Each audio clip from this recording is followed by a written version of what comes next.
Hey, and welcome to a new episode of Don't Be a Man About It. Today's episode is going to be very interesting in a very humorous way. My guest, Frank King, doesn't agree with me, but let me give you a little brief of who he is. He is a five-time TED Talker and TED Speaker Coach, and he has fought a lifetime with depression and thoughts of suicide, and he still is, but he managed to take it to the next level by combining the comedy with mental health to send a message to all the people out there. And this is when he's going to share his story with us. But first, I just want to say thank you so much, Frank, for being here. Hi.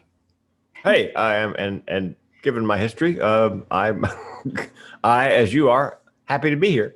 Thank you so much. So I just want to start with one question. One Yeah. question that I ask all of my guests is, Uh-oh.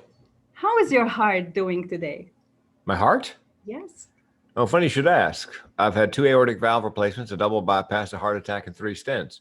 So I inherited the mental illness from my mother. I inherited a bad heart valve from my dad. I inherited high cholesterol from my mother. The cholesterol of a deep fat fryer is not, managed. So my heart is good. I can actually, when it's really quiet in my house, I can hear the artificial heart valve clicking, which is, comforting to some. Actually, there's a psychosis for others. They cannot stand that click, click. But I think it's, it means it's working. Oh, it's funny that you mentioned that, Frank. I am one of those people. Anything that ticks next to me gets really uncomfortable, like really, really uncomfortable. So let's start with that. You are known to be the mental health comedian. So, Correct. and you're still battling depression and dark thoughts. So, how did you make it work? Well, actually, as we talked about just briefly offline, that I used to use the term battle depression, but I realized one day that battle implies I can win, and I can't, given that the depression and suicide run in my family. It's called generational depression and suicide. My grandmother died by suicide. My mother found her. My great aunt died by suicide. My mother and I found her. I was 4 years old. I screamed for days. And if you want to know the story, it's in my first TEDx talk called A Matter of Laugh, L-A-U-G-H, or Death, A Matter of Laugh or Death. And I came close enough to ending my life in 2010 after filing a Chapter 7 bankruptcy that I can tell you what the barrel of my gun tastes like. Excuse me. So I have major depressive disorder, which, if you're not familiar, if the listener's not familiar, it lasts for me for 3 days, but it lasts in general a couple of days to a couple of weeks and recurs. It's like a flat spot on a wheel, comes around. I'm on medication since I was 60, so it's shorter in duration and it happens less often, but it's always there. And I have something called chronic suicidal ideation, which, by the way, is not in the DSM. So I've had clinicians stare at me when I told them I had that. They're like, what? Because if it's not in the DSM, it doesn't exist. Which means for people like me and my tribe, the option of suicide is always on the menu as a solution for problems large and small. When I say small, my car broke down a couple of years ago. I had 3 thoughts unbidden. 1, get it fixed. 2, buy a new one. 3, I could just kill myself. That's chronic suicidal ideation. I've had the thought so long, it's not a serious thought. I think I can get the car fixed. I really do. But it's just something, it's a coping mechanism, actually, when you have that disorder, because suicide is most often, I believe, not about wanting to kill yourself. It's about wanting to end the pain. True. And if you're willing to die by suicide at any moment, it allows me to withstand a great deal of pain, knowing I can make it come to an end in an instant. So it's almost, sadly, a superpower that I have these thoughts. Somebody said to me, when was the last time you had a thought of suicide? I said, what time is it? What? So yeah, I mean, it's just, and the interesting thing, and probably the silver lining and all that, when I tell the story about my car, get it fixed, buy a new, and just kill myself, every time I've spoken in the last 6 years, except once, there's been somebody in the audience who has chronic suicidal ideation. They did not know it had a name. They thought they were just some kind of freak and completely alone. And the relief is palpable. I had a young woman come up after a college show. She said, thank you for your keynote. I said, you're welcome. She goes, I got to tell you, it made me weep. How did it make you weep? She goes, you know the story about your car, get it fixed, buy a new one, kill yourself? I go, yeah. She goes, I've had those thoughts all my life. I didn't know it had a name. I thought I was just some kind of freak. And when I heard you say that out loud, I realized for the first time in my life that I am not alone, and I wept. There's probably somebody listening right this minute to this podcast who's had those thoughts and they just think I'm some kind of freak. And then they hopefully are at this moment, what? It's a thing and other people have it? She said to me, she was 22, I think. She said, I hope I will grow out of it. I said, at the time, I said, I'm 62. If I'm going to grow out of that, I better get started, because I said, here's the good news. Just because you have the thought doesn't mean you have to act on it. I've been having those thoughts my entire life. So it's not, it's just it's like mental music. It just bubbles up every now and then when I get stressed by some situation, some problem. So those are the two that I live with. And that's the silver lining, is that I feel sort of like that character in the movie It's a Wonderful Life, George Bailey. The angel shows him what the town would be like and the people would be like if he were never born. And I've sort of been shown what these people's lives would be like if I were not there to speak and assure them they're not alone. My second thought after that was, well, I can't kill myself now because I'd take all those people with me that never had a chance to hear me speak. So I'm stuck. It's very interesting the way you said it, is that a woman came to you to say that, thank you for sharing that. I am not alone. I felt I'm not alone. And this is exactly the issue that we are facing, not only here. I thought at the beginning it was just a cultural thing in the Middle East where Arab people don't want to talk about their mental health. But then I realized, I swear to God, because where I come from, it was not only a taboo, it was a double taboo. Like, no, you're not sad, you're not depressed, nothing is wrong with you, just man up and get on. And That's then right. when I started to expand my network and started working with colleagues from, other countries, and then I was like, oh, you get depressed too? Oh my God, you get suicidal thoughts too? Oh my Okay. God, it's outside the Middle East. So I am not alone. So you, at the end of your LinkedIn bio, you said you will laugh, you will learn, and you will live loving life. Mm-hmm. My question would be, are you still able to love life? Do you really love life? Oh yeah, I'm probably the most positive suicidal person you'll ever meet. Because yeah, I mean, somebody asked me, does telling your story over and over trigger you? I go, no, you got it wrong. It's extremely therapeutic because of what happens after the performance. I was at my fourth TEDx. It's called Suicide, the Secret of My Success, Dead Man Talking.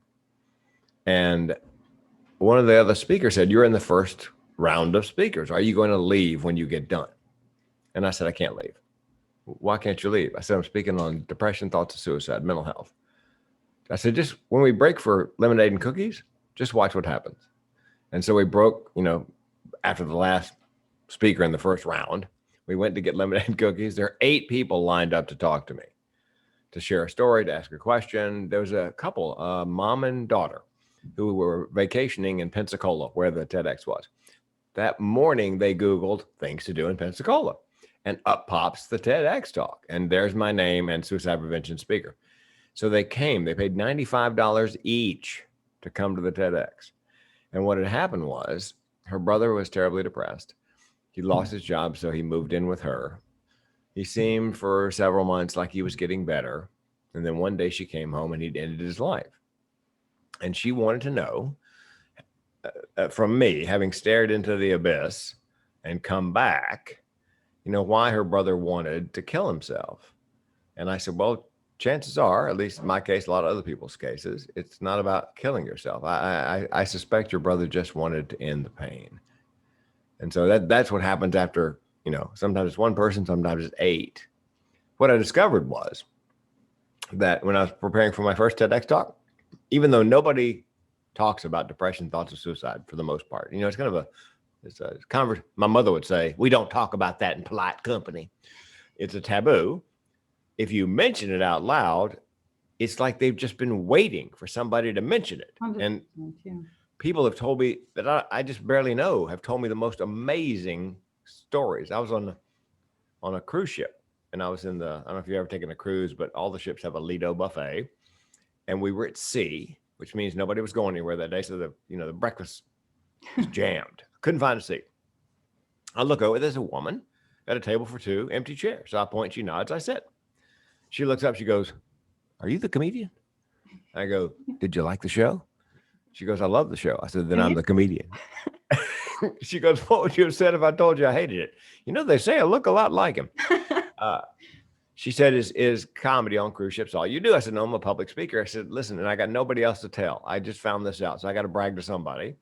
If you don't mind me bragging a bit." She goes, "No, brag." I said, "I just nailed down my first TED Talk." She goes, "I love the TED Talks. What's the topic?" Well, I'd had this conversation many times by this point. So I thought I knew what was coming. So I said to her, "Depression and suicide," and started to count down in my head. 3, 2, 1. She goes, "Frank, I tried to kill myself twice. We have just met." She goes, "First time in college, kind of half-hearted, not a big deal. Second time, far more serious. I'd graduated college. I'd graduated medical school, had the knowledge, had the equipment, had the IV started in my ankle. Suicide cocktail in one hand, syringe in the other, getting ready to load it up, and the phone rings." She's thinking, do I pick it up? I better, because it might be somebody who'd worry, come over and interrupt. Picks it up, her 13-year-old son. She goes, "I don't know if he had a premonition or heard something in my voice, but he said, 'Mom, don't do anything.'"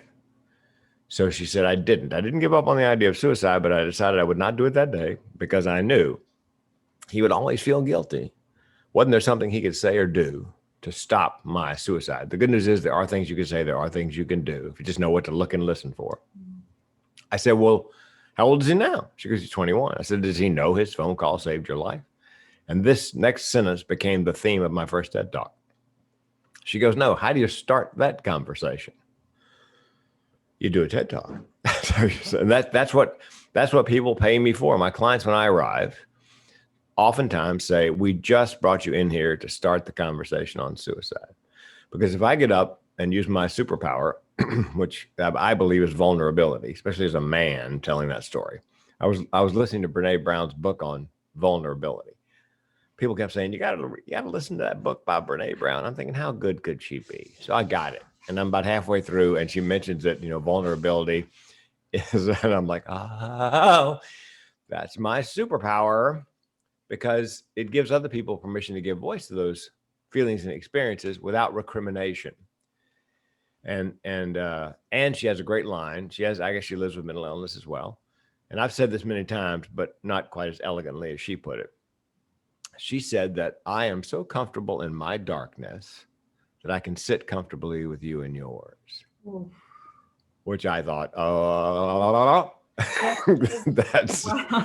that's me. And by the way, culturally, men in the United States, 8 out of 10 suicides are men.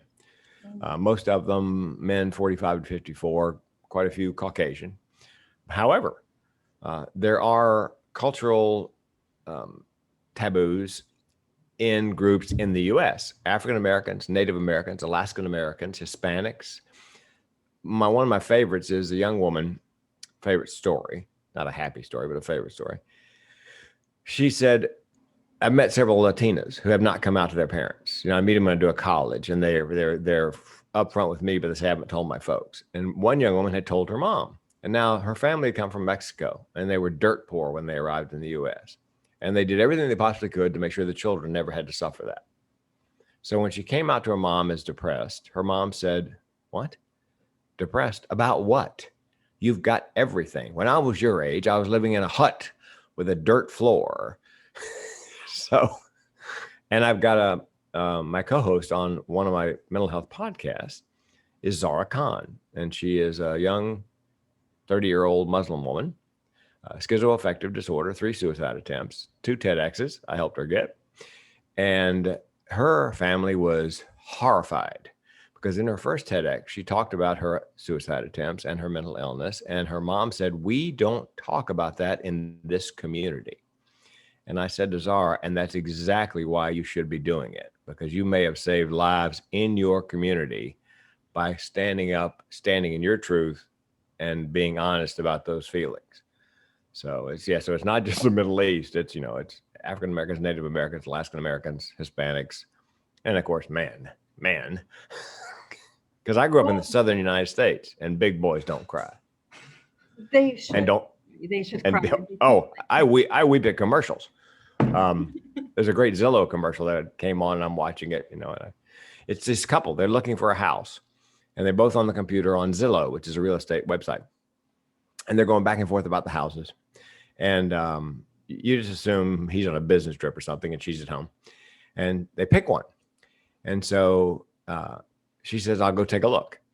So she goes to the house that's for sale.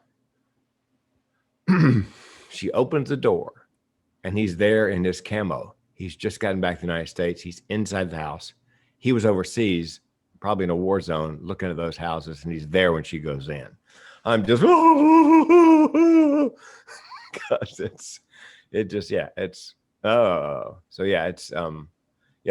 thing about guys and crying is once you start, it's hard to stop. Because they have been bottling up these tears for a lot of time. Oh, yeah. The thing that really got my attention is people come to you and your clients come to you to start the conversation about suicide. Mm-hmm. Now, I know how to start a conversation to raise awareness maybe, or if someone really had the thought of suicide, I know how to ask questions like, do you have a plan? How long have you been thinking about that? But the thing that I am mostly interested in is a suicidal man or a suicidal person. How would he be able to feel comfortable enough to tell others that, hey, I'm getting these thoughts and I need help? Do they because from my side, like I did 3 suicide attempts. I did survive 3 suicide attempts because I had this voice, and I was in a similar situation like that woman. I received a phone call like, don't do it. And I was like, what the hell? How did you know? And I did not, clearly. But my father did not get this voice. So there's this line between actually doing it and stepping back.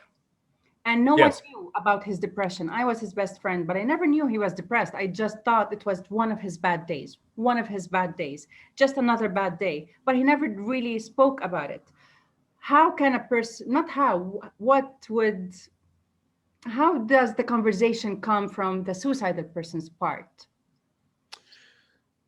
2 women and I are writing a series of 4 books on men's mental health. And the first 2 are available on Amazon. The first one, I narrate the books. For that, it's up on Audible. And if you go to thementalhealthcomedian.com, there's an MP3 download. You put an email address in, you can download the unabridged first book, me narrating on men's mental health for free. So if you, and I've got a great audio editor. And when I heard what he did in my voice, I'm like, damn, I'm good. But the forward to the book was written by a gentleman named Paul Gwinnett, Dr. Paul Gwinnett. He started something called QPR, Question, Persuade, Refer. It's a suicide prevention protocol. Signs and symptoms. What do you say? What don't you say? What do you do? What don't you do? He said he specialized in his practice in suicidal men. And the way that happened was most were referrals from psychologists and psychiatrists who were terrified that the men under their care would die by suicide and the family would sue for malpractice. So they dumped them on Dr. Paul Gwinnett. Yeah, he said, here's the thing about men, most men are not going to wake up one morning and think, man, I'm depressed. I need to see a psychologist. It's just not, it's just not what men do. He said most of his clients were backed into a corner somehow or other. Say in a marriage, honey, I love you, but if you don't get help, I'm taking the kids and going because I don't want to expose myself or them to this. Or an employer, look, if you don't set an appointment, use the employee assistance program and set an appointment for a mental health evaluation, don't bother coming in on Monday. So unfortunately, most men have to be, now he said what he discovered was once they buy in. They are all over and they're looking to help other guys because each of our books is 12 stories, 12 guys, each one with a different male struggle. Life is good in the first 500 words. Life goes bad in the second 500 words of their story. In the last 500 words, here's how I'm coping. So that, because men tend to take advice from men. My wife would tell you, she could give me a Nobel Prize winning idea, I would just go poo poo. If the mailman told me the same thing, I'm all over.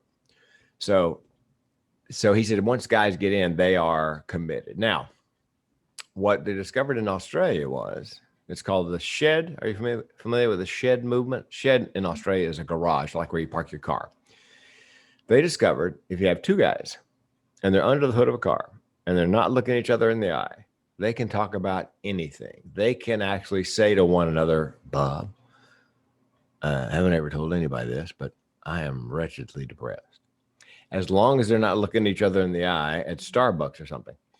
So they took this and ran with it. So they have this shed movement where automobile repair, ironworking, carpentry, whatever it is, as long as they're not looking each other in the eye, they can talk about it. In the United States, there's something called the barbershop movement. They're training African-American barbers in mental health first aid because the barbershop for African-Americans in the U.S. has been a refuge for decades. Safe place, safe space. That's where the conversations happen. Yes, and the barber's behind you. Unless you're looking at him in the mirror, you're not looking into each other's eyes. And so they talk about real things. And the Veterans of Foreign Wars, the VFW Hall, it almost always has a bar and dartboards. And they discovered if guys on a dart team, as long as you're looking down at the dartboard, throwing darts, not looking at each other's eyes, you can talk about just about anything while you're doing something else, I guess is the point. So that I think you just have to figure out how you can encourage men to comfortably talk about those things. And eye to eye in Starbucks is probably, I'm guessing a lot of women would do, is not the way.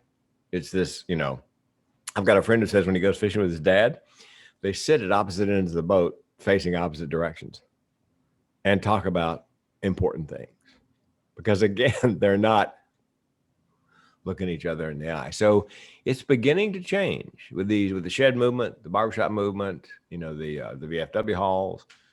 So that I guess is the good news. It's slowly but surely beginning now. The bad news is construction, mining, excavation, the top three occupations in the U.S., highest rates of suicide because they're man heavy in terms of numbers, and they're rough and tough men who are, more likely to they just got to pull themselves up by their bootstraps. But I've had grizzled men. I was at a safety convention. I did a 10-minute TED Talk, told a bit of my story. I'm at the exhibit hall, and a gentleman comes walking up. He's a lineman for the power company, grizzled, probably in his 50s. We're standing there, and nobody can see his face but me. And there's just tears rolling down his cheeks. And he's talking about a friend he lost. He'd been a friend and worked with him 14 years. And he said, I would have done anything for him. I'd have taken a bullet for him.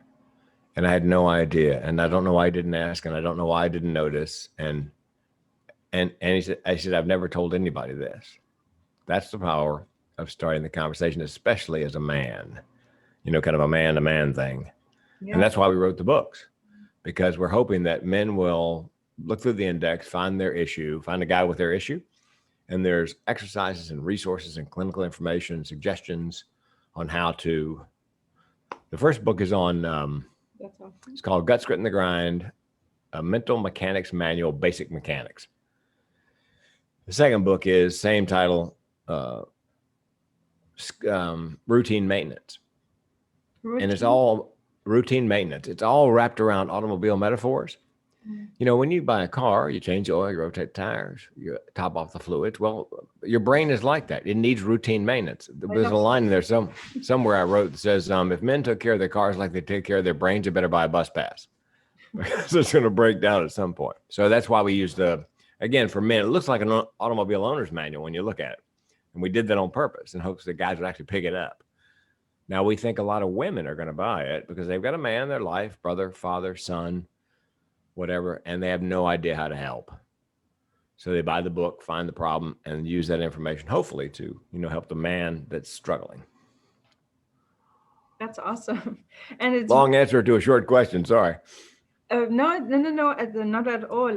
It's funny that you said that men, as long as there's no eye contact, they wouldn't speak up, and that's so true because most of my clients who are men, So I work with clients in Canada or the UK. So whenever we are on Zoom, there's no video call. Ah, So now you just confirmed it, and I was like, oh, okay. that's why. That Don't that have. is interesting to observe and to notice. So yeah, so you said that it's genetics. So it's Mhm. basically in your family. Would how? Because for people who are listening, they could just say, well, Frank, you could just go see a therapist, but that's not how really things work when it's genetic, doesn't it? Yes, you can go see a therapist for therapy and also to get medication. Yeah. But yes, I've had people say to me, "Will you ever be cured?" No, it's because I mean, That's the it's part, if you could just explain more on. yes. I've got a friend who's a therapist, and she has a client whose depression and suicide go back 5 generations. It's hardwired for us. It's just the way our brains work. Now, the good news is, and my third TED talk was called "Mental with Benefits: The Evolutionary Advantages of Mental Illness."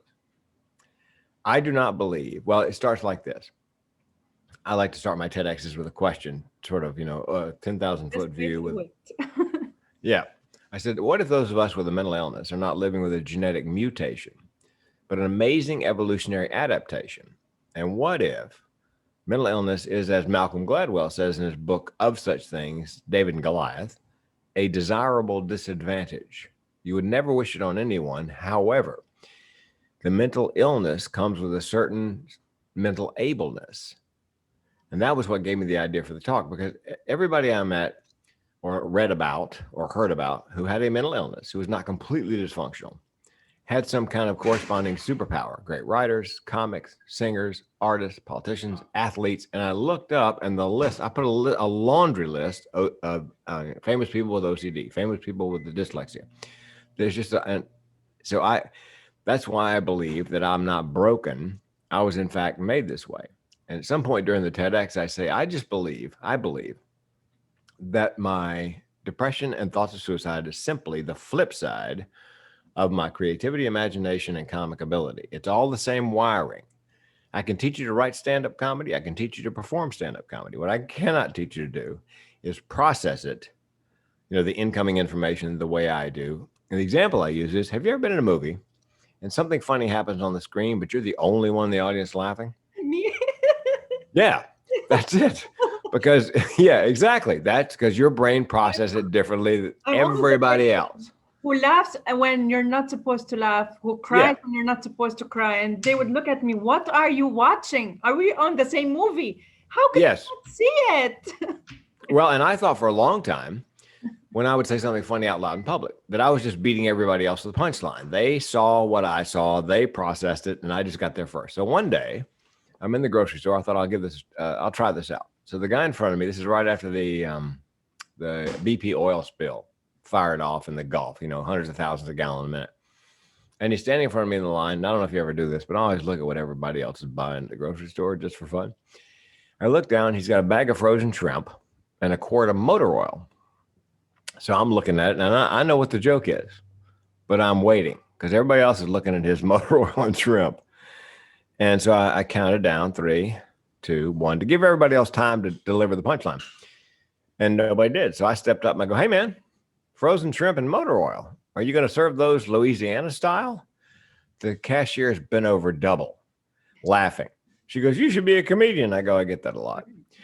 So I realized that we all saw the same thing, but only I processed it in a flash. It's like hecklers. People. I had a young woman.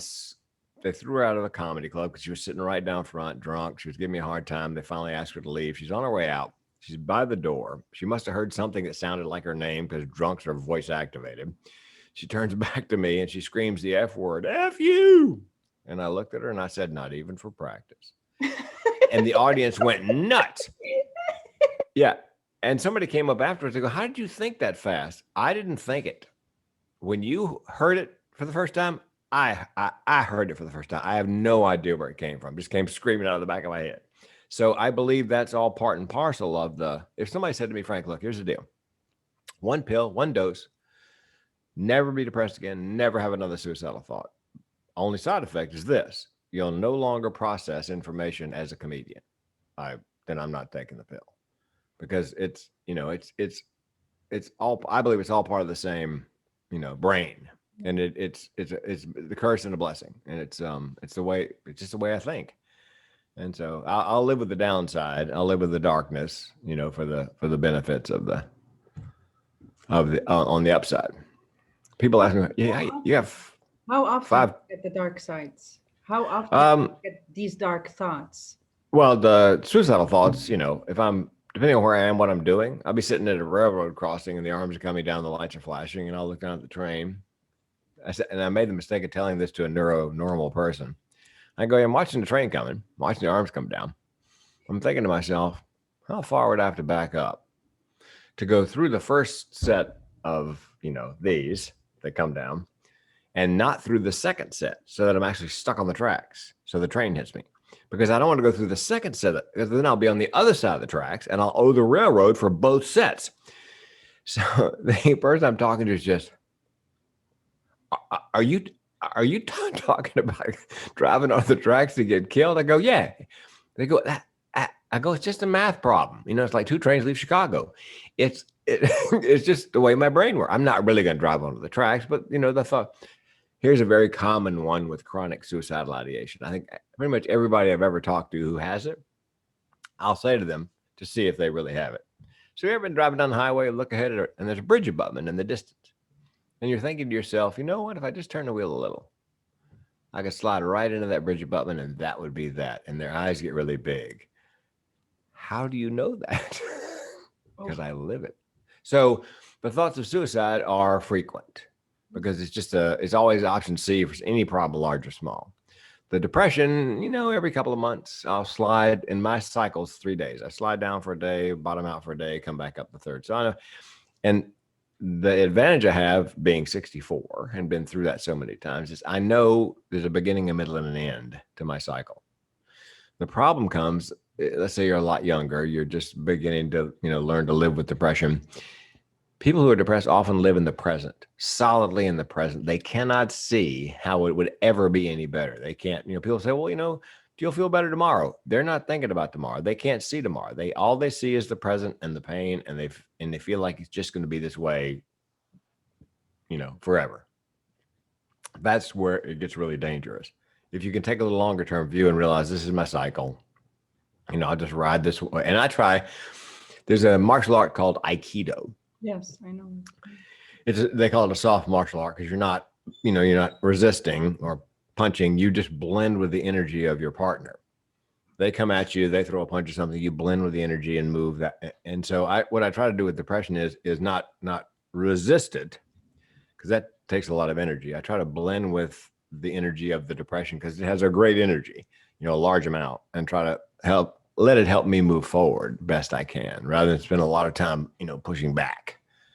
So it's here. It's going to be here for a couple of days. Let's just, put one foot in front of the other till it's gone. So going back to the train example, a question popped in. So you said, okay, I can see it. It's just math. Do you think the way you show your, not confidence, I don't want to use the term confidence, but you're so okay and you're so accepting of your situation and your case, that makes other people uncomfortable, or they would have the question popping in their heads, should I ask for help or should I not? Is he really okay? Is he making fun? Is he joking? Is he serious? That thin line between knowing how to rush in to help someone and knowing that he's gonna be okay, and this is just his chain of thoughts.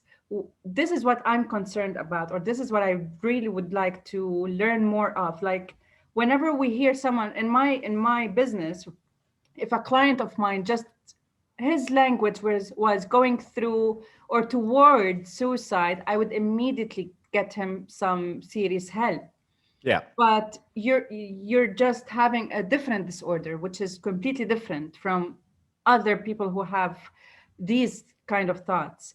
So what's the difference? When do you need a support system, or when is it allowed for someone to intervene to help you? Or when does it really get to a point where, you know what, I think I'm gonna do it? Well, and I've spoken of this many times. I believe if people could speak as bluntly about their thoughts of suicide as I do, somebody said, the protocol. You're depressed, yes. Thoughts of suicide, oh yeah. Do you have a plan? Look, I got half a dozen plans. Which one do you want to hear?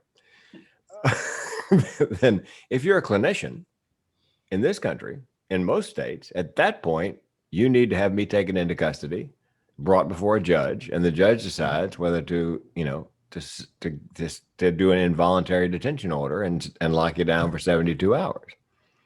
I think I could probably convince the judge that that wasn't necessary, but the clinician is bound by law. If you speak as frankly as I do, pardon the pun, about thoughts of suicide, I believe if we allowed people to give voice to those feelings without worrying about being locked down for 3 days, or if people didn't get quite so freaked out when they hear it, and they get freaked out because they care. And then, first of all, they don't know what to say, so they don't say anything. Second of all, they're afraid they're going to say the wrong thing. My favorite is you should never mention the word suicide in front of somebody who's depressed. And I love the reasoning as a comedian. Which is not true at all. Yeah. Yes, but the urban legend is it'll give them the idea. Really, suicide? What a great idea! Why didn't I think of that? Trust me, it's crossed my mind. So I believe if we allow people to give voice to those, because I've met people. I met a guy at a comedy event I was doing, and we're sitting at a table with 9 people, the classic 10 top convention. And I'm chatting them up because I don't know anybody, so we're getting to know each other. They asked to do something besides comedy. Oh yeah, I speak on suicide prevention. So we went through that. And I went into chronic suicidal ideation. I'm on the way to the bathroom and I hear somebody behind me. I turn and it's one of my table mates. And turns out he's 69 years old. And he says to me, Frank, I have that. I said, you have what? He goes, I have chronic suicidal ideation. He didn't know it had a name. And he said, I have those thoughts all the time. And then he says, and I've never told anybody, including my therapist. Oof. At 69? Well, he doesn't tell his therapist because in California, it's called a 50-51. If you say those things to your therapist, then the code in the law is number 50-51, and you get a 3-day vacation in a gated facility with no shoestrings or belt. So I believe if we could allow people to talk more openly about their thoughts, they would come forward. Because, you said your dad, he never gave any hint that he was, that he was depressed to the point where he was suicidal. Now, the good news in there, silver lining in the situation is for people who are still among us, 8 out of 10 people who are suicidal generally are ambivalent. So they want somebody to notice. And 9 out of 10 give hints in the last week leading up to an attempt. So they really want somebody. So the thing I do in my keynotes is I educate people as to what to look and listen for and what to say, what not to say, what to do, what not to do, so that they can step in, because suicide is the most preventable cause of death on the planet. And you don't have to be a clinician to stop it. If you know what to look and listen for, and you're willing to step out of your comfort zone and be persistent and ask the questions you were talking about. Are you depressed? Yes. Do you have thoughts of suicide? Yes. Do you have a plan? A psychiatrist friend and I added 2 questions to the list. Let's say they're depressed, thoughts of suicide, they've got a plan, but it's not particularly well formed, haven't chosen time, place, and method. What then? Well, we decided you should say to them, okay, well, are you going to kill yourself? And the next question, last question, if they say no, you say, tell me why not. Make them give voice to whatever it is that's keeping them here.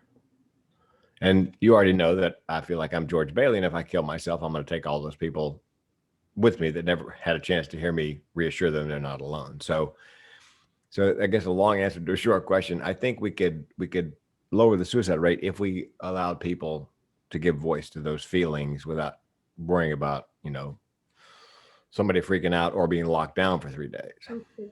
That's so true. Whoa. Thank you so much for this. I'm going to end it with this question. Uh-oh. Uh-oh. Uh-oh. Yeah, I'd rather you not use the phrase, I'm going to end it. Sorry, it should be very selective No. language. It happens all the time. I had a meeting planner call me, and I'm going to do a keynote for her. And she works with NAMI, National Alliance of Mental Illness. And she knows very well I put a gun in my mouth. But she says to me, I'm looking forward to your keynote. I said, what do you want me to cover? What do you want me to cover? She goes, I don't know, just give me some bullet points.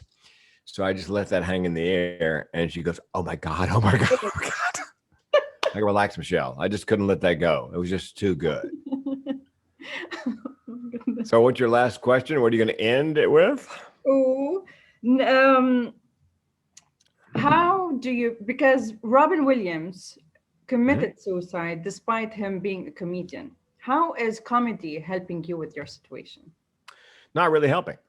I was a comedian first. Well, I guess I don't remember being depressed until after high school, but I did my high school talent show, stand up comedy. I won the talent show. Nobody had ever done stand up before. Yeah. Um, and yeah, it's not really a coping mechanism, except that unlike most people, if I have some frustration during the day, So it's just voicing it out. yeah, it's like therapy. You get on stage and you rant and rave about the guy at the bagel shop who, whatever it was. You get to and make it funny, So that is therapeutic. But I'm not covering up the darkness with my humor. I use it to help other people digest what I have to say about depression, thoughts, and suicide. Robin Williams, I believe, was living with bipolar disorder, Yeah. and he had a heart valve replacement not too long before he passed away, which heart surgery can depress you. And he had some sort of Parkinson's disease like ailment. His memory was going, he was losing some motor function. I think he was 62. And my normal friends go, he was only 62. And my mentally ill friends go, he made it to 62. So it's a matter of perspective. And I use him to make a point. People say he had millions of dollars in the bank. Everyone in the world loved him. How could he possibly? Well, for me and my tribe, it's often not situational. I've been most depressed in my life at some of the best times in my life. It's again organic wiring. It's not about what's happening. It's now here in the US and around the world with the pandemic, there are probably a lot of normal people who are living now with situational depression and have no idea. And that really worries me because they can't drag themselves out of bed in the morning and they have no why not? Because they've never been depressed. They have no idea what it looks like. I've been doing podcast after podcast after podcast. Talking. The title of my talk is Social Distancing and Staying Sane. Don't worry about your mentally ill friends. Because we wake up in an uncertain world every day. So those of us who are high functioning have a self-care plan and we use gamification and we have a routine. We have to manage all that regardless of what's happening in the world just to be able to get out of bed in the morning. So I've been teaching those skills to neuro-normal people and letting them know, what you're feeling is probably situational depression. It's not going to last forever. Get an evaluation. If medication's indicated, it's not, medication's not a life sentence. You'll just take it till this passes and then taper off. But yeah, that's what worries me is all these normal people who are having trouble navigating this horrible situation. It's So, just a lack of awareness. So I think that these normal people, they just don't know what to say or how to behave, or that's, or do they know to ask for help? But if they've never been depressed before, how do they know to ask for help? yeah. Um, yeah, and Robin again was an interesting case in that if you listen to he did an interview with Terry Gross on a show called it's on NPR. Terry Gross. Anyway, somewhere during she asked about depression. No, I have my ups and downs. He says somewhere during the interview, life is not for everybody. That's a And that sad. was shortly. Life is not for everybody. That was shortly before he passed away. So my guess is that was a hint that he was thinking about, ending his life. Of course, nobody noticed, obviously, and he ended up ending his life. And by the way, the here in the U.S., maybe around the world, the preferred safe language is no longer committed suicide. It's died by suicide or completed a suicide. Oh, really? Yes, well, but I think it's because in English, you commit a sin, you commit a crime, you commit adultery, and depression is an illness. Nobody commits cancer. I mean, you may by smoking 3 packs of Marlboros a day, but yeah. So the word commit has a lot of baggage, and I thought that was silly. Who cares what you call it? But I think because words have power and they have a history, and it's like the word in the U.S. the word lynching. In the South especially has an awful history, lots of baggage. So you're very careful when you use a word like that because it drags everything that came before it along with it. So yeah, completed suicide, died by suicide. Again, in an effort to reduce the stigma over time. No, this topic is very like very important to me. So thank you for that. Thank you for bringing that to my attention. Oh yeah. Um, Anything else that you would like to say? Any any advice or anything specific that people do wrong with someone who's having these kind of thoughts? Yes, absolutely. Let's talk about some signs of depression. Yeah. Have trouble getting up in the morning, rally in the afternoon. When there are social activities, they take a lot less joy in the social activities that they used to thoroughly enjoy. And finally, here's one you can notice on Zoom. There's COVID casual. My clothes are clean, but I'm casual. There, if you're living with depression, oftentimes you let your personal hygiene go. So if you tuned in and notice, last time I talked to Frank, his hair was obviously washed, his clothes were clean, and now not so much. It may be because they're having trouble dragging themselves out of bed to the bathroom to shower and shave and then run a load of wash. So letting the personal hygiene go is an indicator of depression. Now, what do you say? Well, let's talk about what you don't say to somebody with depression. Pull yourself up by your bootstraps, turn that frown upside down. Have you tried fish oil? Here's what you do say. I know. Trust me, I can't tell you how many times I heard that. My uncle took fish oil, got off his antidepressants. Okay.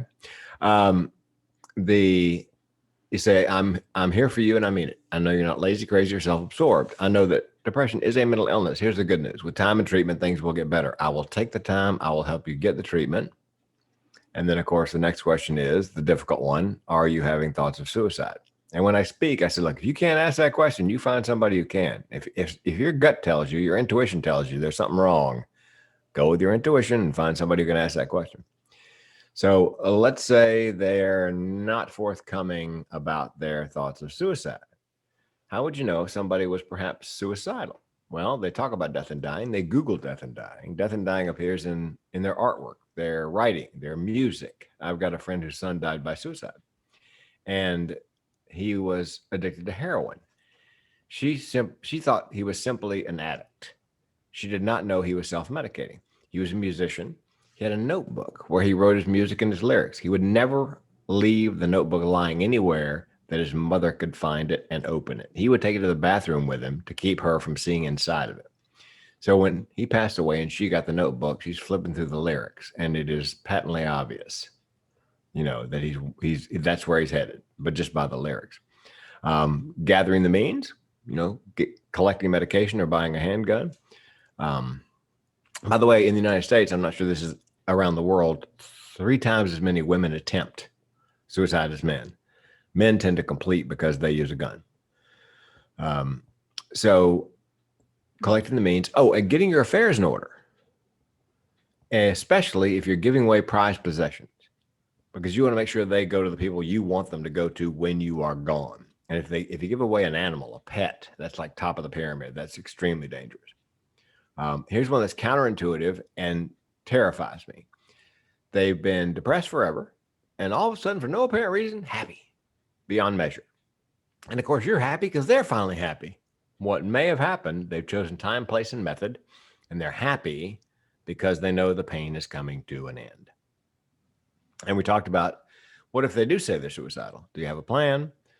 What is your plan? And if the plan is detailed, you need to get them on the phone with the Suicide Prevention Lifeline or the Samaritans or whatever service it is in your area. In the United States, they now have a text line for young people. You can text the word help to 741-741, and there'll be somebody about your age on the other end, because kids tend to be, young people, more forthcoming in text. The question always comes up, when do you call the police? If they're in immediate danger to themselves or other people, you got no choice but to dial 911 or whatever the code is in the country where you are. So that's, and here's what you don't say to somebody who's suicidal. You have so much to live for. As we talked about, it wasn't situational. You're just looking for attention. You're being melodramatic. Nobody who talks about it ever does it. You're doing it for attention. You're doing it for attention. It's trendy. I've gotten that from a number of people, not a lot, but a number. You're depressed, really? Well, because depression right now is trendy. I said, well, I put a gun in my mouth. Is that trendy? What? Yeah. So, but if we could have those frank conversations about thoughts of, depression. And that's the thing about me speaking is, when somebody hears me speak, it's bottled up oftentimes, all these thoughts and feelings and experiences, and they've never been able to tell even their family sometimes. Yeah. So that's why they wait. Because what I say to the audience is, look, we'll do general Q&A. And then when I'm done, if you have a question or whatever you didn't want to share with the rest of the group, like, hey, I'm crazy, can you help me? I'll answer questions and whatever individually until we're done. And so, I get finished and I tell the speakers I train, look, if you're talking on a topic like this, you need to leave an extra half an hour for that individual, those individual questions, because it's going to happen. They're going to be lined up because it's hard for people with mental illness to understand, and also more difficult for normal people to understand what in the world is going on. How could life be that bad? So, Well, one thing I'm very sure of is that people will know what's going on and what's all about this, all about depression and suicide, because the same woman who came to you and said, "Oh, I'm not alone. This happens to you too." I'm pretty sure a lot of listeners will be. So I can't wait. Like, I'm gonna go do the editing, like very fast. I want people to listen to everything you've just said. And I resonated with a lot of things. Not resonated, but it took me back 10 years back, that I wish I knew things. I wish I knew how to read signs.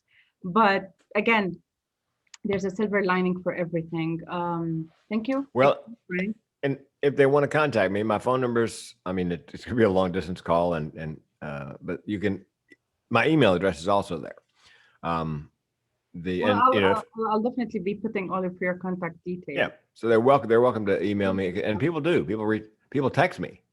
When I do a keynote, I put my phone number on the screen, and I say, look, here's the deal. If you're suicidal, call the lifeline, the prevention lifeline. If you're just having a really bad day, call a crazy person. Here's my phone number. Because I'm not going to judge. I'm just going to listen. You don't have to explain anything to me. A friend of mine says, I'm just going to co-sign whatever nonsense you're going through. So it's very crucial that people would do anything just to find someone to listen to them. Yeah, and the beauty of YouTube is I got an email from a guy somewhere in Scandinavia, and he said, I can't remember the last time I was happy, and I thought it was just me. Lovely wife, darling 8-year-old daughter, good job, but just miserable. He goes, I came across your YouTube video, and I realized for the first time in my life I'm not alone, and I thought I'd reach out by email. Of course, I emailed him back. I said, look, my advice is, some point in time, when you're comfortable, share what you share with me with your family and trusted friends. You need a pit crew. You need people around you who know what you're going through and are ready when it all melts down. So hopefully at some point he'll come out to his family and let them know what he's living with. Thank you again. Oh, you're welcome.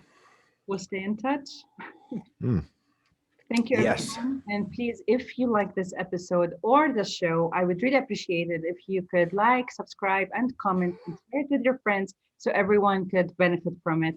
And to encourage everyone to you wanted to say something. Yes, as we say in the comedy club business, please tell your friends. If you didn't like the podcast, we hope you have no friends. I couldn't have said it better. You heard Frank. Do what he just said. Thank you, and I'll see you next week.